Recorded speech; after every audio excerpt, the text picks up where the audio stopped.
Eduardo Ferreira Diniz. Como vai, Diniz? Tudo bem, Arivan? Tudo bem, seja bem-vindo. Eu que agradeço o convite para mais uma vez falarmos sobre medicina, que é sempre bom a gente esclarecer alguns pontos que possam estar obscuros aí, de acordo com as pesquisas recentes que nós temos tido conhecimento. A evolução da ciência na área de novos medicamentos para várias doenças é enorme, né, Diniz? Muito grande. Tem evoluído muito e as pesquisas não param, né? Muito alavancadas pela quantidade de dinheiro hoje que tem no mundo. Nunca se investiu tanto em pesquisa na área médica, na saúde do ser humano, como atualmente, né? Então, isso aí produz alguns resultados. Você vê quantas pessoas morreram das epidemias na época antiga por falta de um medicamento que pudesse resolver. Quantas pessoas morreram de sífilis, por exemplo. Nós sintetizamos uma vacina para a Covid em 1 ano. Então, isso é investimento pesado. É um avanço grandioso, né? E um avanço muito grande da ciência, né? Agora, quando nós falamos em medicação, nós falamos em automedicação. Eu me lembro que quando no Brasil a venda de antibióticos era a Labangu, o remédio que mais se vendia era antibiótico, né, Diniz? Isso foi uma medida muito boa que o governo tomou. Você acha que o governo acertou na época? O governo acertou em solicitar a obrigação da receita médica em 2 vias para se comprar antibiótico. Porque o que acontece? Você usa um antibiótico de maneira indiscriminada, ele vai matar aqueles germes que você quer e também os que você não quer, que são os germes que fazem parte da nossa flora corporal. E isso aí vai causando, às vezes, que o cliente pode usar um antibiótico por um tempo insuficiente e aí o antibiótico não chega a ser suficiente para alcançar as concentrações inibitórias mínimas para matar o germe ou inativar o germe. E aí aquele germe fica mais forte. Ele reage, o DNA do germe reage com o antibiótico e se torna mais resistente. E aí aquele antibiótico já é um antibiótico que não serve mais para aquele tipo de doença. Nos Estados Unidos, inclusive, é uma preocupação do FDA, que é o setor que pesquisa e que acompanha a evolução da liberação de novos medicamentos, principalmente antibióticos. E os médicos americanos, uma pesquisa recém, disseram, através da Sociedade Americana de Medicina, de que os antibióticos atuais não estão dando conta de tratar determinadas bactérias. Isso é preocupante no Brasil também, Diniz? Também, porque frente a esse uso indiscriminado e o uso errado dos antibióticos, os germes também se tornaram mais potentes. E com isso, aquelas doses daquelas medicações que sempre foram suficientes passam a não conseguir mais a combater aquela infecção. E isso leva a complicações das infecções, né? E o FDA é a nossa Anvisa aqui. Não controla só antibióticos, controla todo tipo de medicamento, alimento, qualquer coisa que vai ser feito uso pelo ser humano. Só para você ter uma ideia, há 10 anos atrás, morreu mais criança nos Estados Unidos de uso de anti-inflamatório indiscriminado do que de leucemia. Nossa. Que é o câncer que mais mata a população infantil. Né? O uso de anti-inflamatórios. Anti-inflamatórios, que de anti-inflamatórios não tem nada. Eles são, na realidade, analgésicos. Anti-inflamatório é uma medicação que bloqueia a inflamação. E só existe uma verdadeira medicação que bloqueia a inflamação, que são os corticoides. E que aumentou muito, segundo se comenta. Se usa o consumo, bem mais. Né, Diniz? Se usa bem mais. Por que está se trocando o anti-inflamatório pelo corticoide? Porque se viu que ele tem um uso de diminuir o edema das reações inflamatórias mais rápida. Ele é um excelente coadjuvante, às vezes, inclusive, em determinados tipos de cânceres. Ele diminui muito a resposta inflamatória, causando com isso uma melhora mais rápida da doença e não tantos efeitos colaterais como a dor. Porque onde existe inchaço e vermelhidão, tem dor.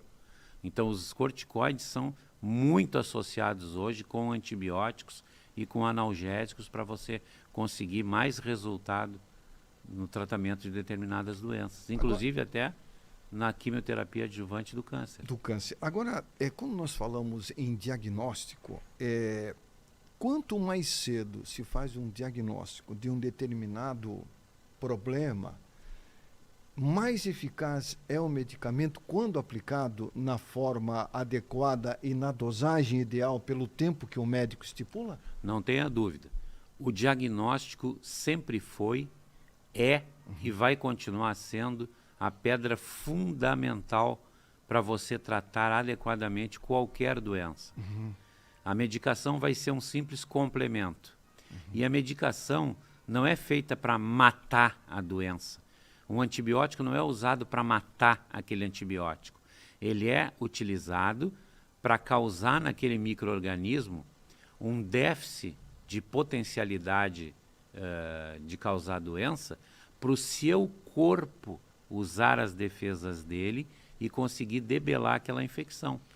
O medicamento vai enfraquecer. O medicamento reage causando duas coisas. Certo. Ou ele destrói a cápsula, que é a proteína da bactéria, ou ele interfere no DNA e tira a potência da bactéria. Aí a tua imunidade é que vai destruir. A tua imunidade é que vai chegar no foco e destruir aquela bactéria. O antibiótico é só um ajudante. O antibiótico não é o ator principal do processo. Num diagnóstico bem feito, não. Apesar de ser quase que fundamental, pode não ser o principal. Agora, se você não faz um diagnóstico adequado, você pode usar o melhor fármaco do mundo, que ele não vai resolver. Agora, doutor Eduardo Diniz, quando a pessoa tem, por exemplo, um foco, uma bactéria na amígdala, uma infecção, uma amigdalite, como se diz, ele tem naquele local bactérias. Quanto mais cedo ele for verificar que tipo de bactéria é aquela e tratar, mais rápido é a resposta do medicamento?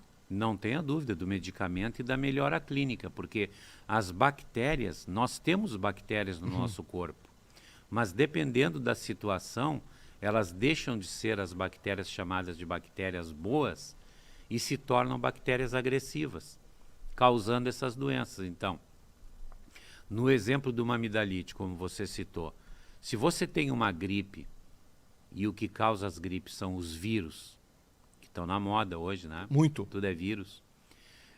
No momento que você tem o seu organismo enfraquecido pelo ataque viral, aquela bactéria que já habita a sua garganta encontra um ambiente ideal para começar a virar uma bactéria agressiva.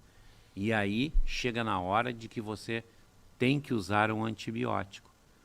Então, nunca dar o antibiótico no primeiro, no segundo dia de infecção. Espere a infecção se mostrar um pouco, porque aí você entrando com o antibiótico correto, você vai ter uma resposta muito rápida. A indicação de antibióticos, existem gerações, uma família de antibiótico, pode dizer assim, né, Diniz? Existem várias famílias de antibióticos. O nosso primeiro antibiótico sintetizado foi a penicilina, extraída de um fungo, né?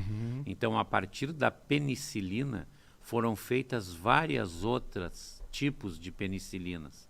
A amoxicilina, que hoje é o antibiótico mais usado em infecções. Amoxicilina. Amoxicilina. Com indicação. Com indicação. As antigas dicloxacilinas, a ampicilina, a própria penicilina V e a penicilina G, que são penicilinas cristalinas de uso intravenoso, foram sintetizadas a partir da primeira penicilina. A penicilina mãe, vamos dizer assim. Exatamente.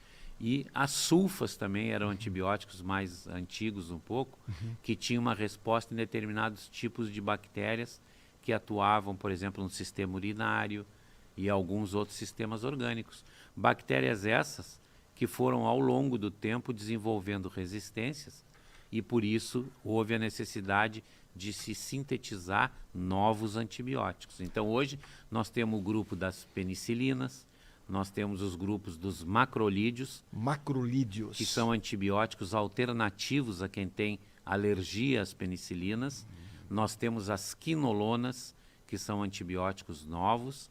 As sulfas estão voltando aos poucos. Antibióticos das décadas de 80, por exemplo, como a cefalexina, que é o grupo das cefalosporinas, estão querendo retornar de novo. Isso porque houve uma alteração nas bactérias que se usam esses medicamentos? Isso é um fenômeno curioso, porque assim, ó, bactérias que atuaram muito há 20 anos atrás, deixaram de ser usados aqueles antibióticos contra elas. Então, o que se pensa? Que como se usou antibióticos mais fortes contra elas, elas teriam ficado mais fracas.